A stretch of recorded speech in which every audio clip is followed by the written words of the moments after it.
Жогорку соттун төрагасы Медирбек Сатыев Жогорку соттун алдындагы илимий консультативдик кеңештин жаңы мүчөлөрү менен жолугушуу өткөрдү. Жыйында төрага аталган кеңештин катчысы болуп Жогорку соттун судьясы, юридика илимдеринин доктору Айбек Давилетов дайындалгандыгын маалымдады. Ошондой эле кеңештин курамы оптималдаштырылып, анын жобосу жаңыланганын айтты. Мындан тышкары илимий консультативдик кеңештин ишинин маанилүүлүгүн белгиледи. Конституция Кыргызской Республики закреплена.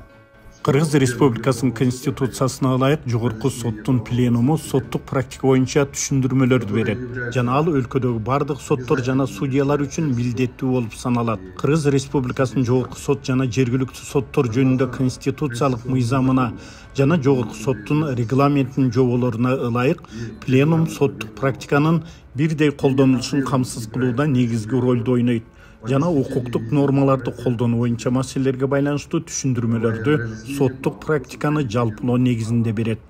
Айта кетсек, 1962-2025 жылдар аралыгында кабыл алынган пленумдун бардык токтомдоруна ревизия жүргүзүлгөн.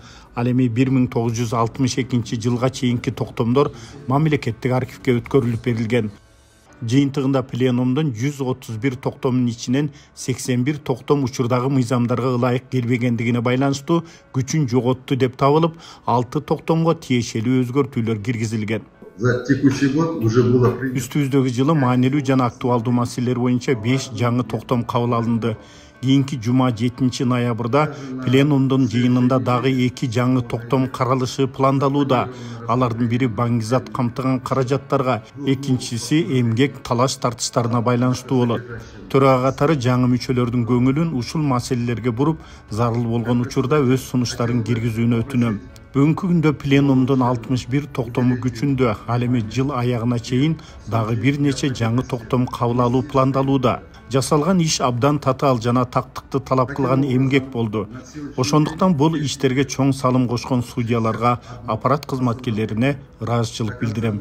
Отурумда кеңештин айрым мүчөлөрү ишти активдүү алып баруу боюнча өз пикирлерин ортого салышты. Бул НКСтин мүчөлөрү мындай чындыгында мындай активдүү өзгөртүүнү бир жаңы жүргүзүп, ошол биз практика кылып аткандан кийин бардык ошо республика боюнча биздин токтомдор бардык юристтер, адвокаттар бардык негизи эле баары колдонгондон кийин биздин токтомдор абдан чоң мааниге ээ да. Ошого мындай биз кандайдыр бир суроону койсок обсуждение үчүн коомдук талкуунун алдында кое турган болсок, ошого бир активдүү катышып берсеңиздер.